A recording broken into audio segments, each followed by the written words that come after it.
अब मैं आपको ये कहना चाहता हूँ कि वो आदम जिनको अल्लाह रब्बुल आलमीन ने फरिश्तों को कमज़ोर साबित करने के लिए मिन हैसुल इल्म कमज़ोर साबित करने के लिए इल्मुल अस्मा अता फरमाया, और इल्मुल अस्मा की वजह से फरिश्ते सारे के सारे खामोश हो गए, और अल्लाह रब्बुल आलमीन ने फरिश्तों को हुक्म दिया फस्जुदूल आदमा,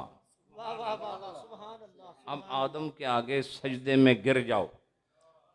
क्यों गिराया अल्लाह ने? सिर्फ इल्म की वजह से।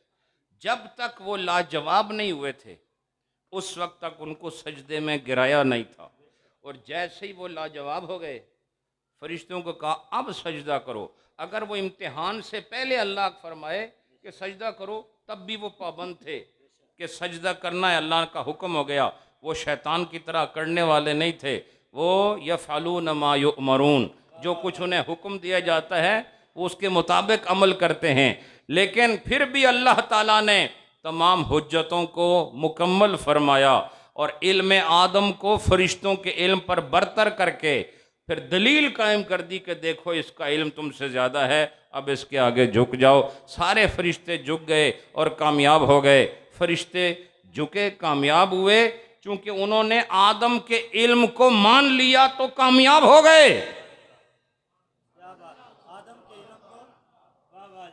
जुमला कह रहा हूं, उन्होंने आदम के इल्म को मान लिया और कामयाब हो गए, और शैतान ने इनकार कर दिया और नाकाम हो गया।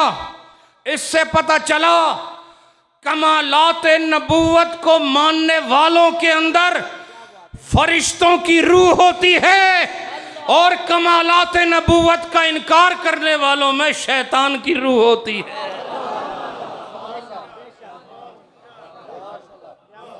वो एतराज नहीं करते, वो देखते अल्लाह ने कमाल दिया है तो वो उस मलक की शान के साथ सर्वसजूद हो जाते हैं और उनकी इज्जत में कमी नहीं आती, और फरिश्ता अकड़ जाता है और कमालात नबूवत का इनकार करता है।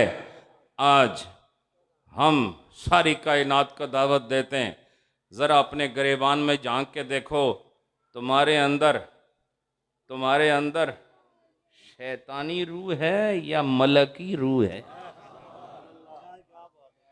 अगर शैतानी रूह है तो फिर तुम्हें जगह जगह नक्स नजर आएगा।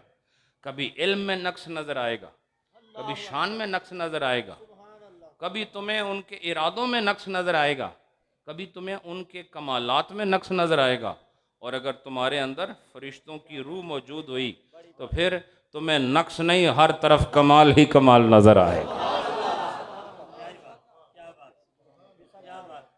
हजरात, अब मैंने दर्स देना था वो तो रह ही गया।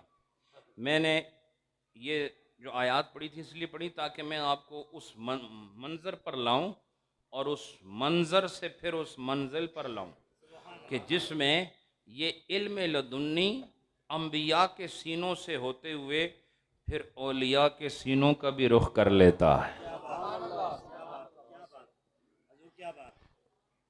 आपको पता है, अगर खिड़की के आगे पर्दा डाल दिया जाए, खिड़की के आगे पर्दा डाल दिया जाए फिर रोशनी अंदर नहीं आती, लेकिन अगर खिड़की में शीशा हो तो कोई परवाह नहीं, रोशनी उससे गुजर जाती है। नबियों के सीने नबूवत के शीशे हैं, वो आईना नबूवत हैं, उनसे इल्म नबूवत छन छन के उनकी उम्मत के वलियों के सीनों में दाखिल हो रहा। और अल्लमनाहु मिन लदुन्ना इल्मा की जो अगली मंजिल है वो औलिया अल्लाह से हमें नज़र आती है। लिहाजा ये फैज़ का जो असल मवरद हैं वो अंबियाए किराम हैं। ये फैज़ इल्म का जो अल्लाह रब्बुल आलमीन अपनी जनाब से अता फरमाता है, याद रखो वो इल्म अल्लाह की तरफ से होता है, इल्म लदुन्नी होता है। और फिर उम्मत में कहीं कहीं इस इल्म लदुन्नी की नज़ीर को कायम रखने के लिए किसी एक अल्लाह वाले का इंतखाब हो जाता है, फिर वो मदरसे में जाए या ना जाए, किसी के आगे जानुए तलम्मुज़ तय करे या ना तय करे, किताब खोले या ना खोले, बस वो किसी साहिब नज़र के सामने आ जाता है और उसके सीने को इल्म मार्फत से भर दिया जाता है, इल्म मार्फत से भर दिया जाता है। क्योंकि ये ज़िक्र रसूल हो रहा है और ज़िक्र रसूल में हमें सुकून मिल रहा है, हमारी पहचान है। हजरात, जनाब रूमी फरमाते हैं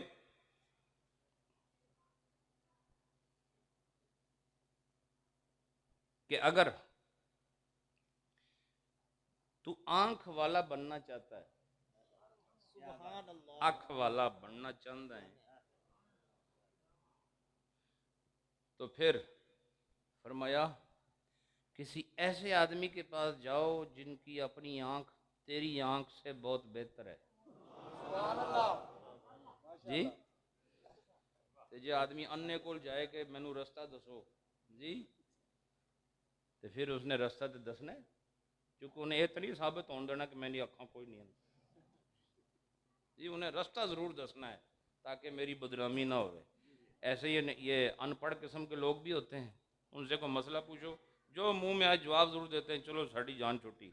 जिस तरह मिना में जब आदमी का खेमा गुम हो जाए ना, तो जो वहाँ खड़े होते हैं ड्यूटी पर, उनसे पूछो कि मेरा फलां खेमा है, मुझे नहीं मिल रहा, तो जान छुड़ाने वास्ते वो कहते हैं इस पासे जाओ, उन्होंने उधर सारा दिन फिरते रहते, सारा दिन उधर चाहे पूछते हैं, वो कहते हैं दूसरे पासे जाओ। 2 दिन उसको खेमा ही नहीं मिलता आदमी को, जान छुड़ाते हैं लोग। लिहाजा